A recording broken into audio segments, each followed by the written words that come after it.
नमस्कार. माझी शेती योजना आणि माहिती या यूट्यूब चॅनलवर आपलं सर्वांचं सहर्ष स्वागत. ज्येष्ठ नागरिकांसाठी मोठी खुशखबर.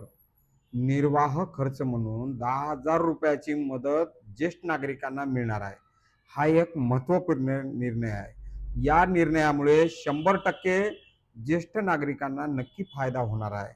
व्यवस्थित माहिती आपण या ठिकाणी समजून घ्यायचा प्रयत्न करूया.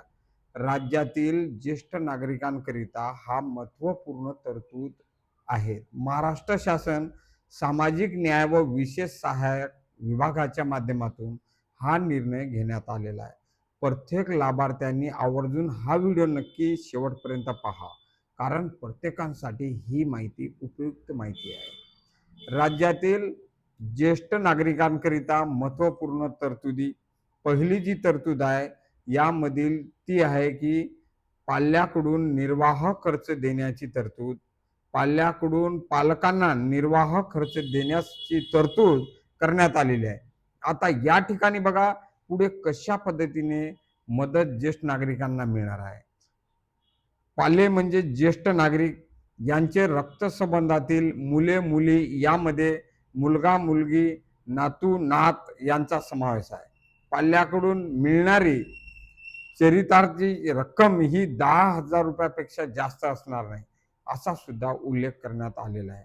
पालकांचा सांभाळ न करणाऱ्या पाल्यांना 3 महिन्यापर्यंत तुरुंगवास अथवा 5,000 रुपयापर्यंतची दंड अथवा दोन्ही शिक्षाची तरतूद यामध्ये करण्यात आली आहे.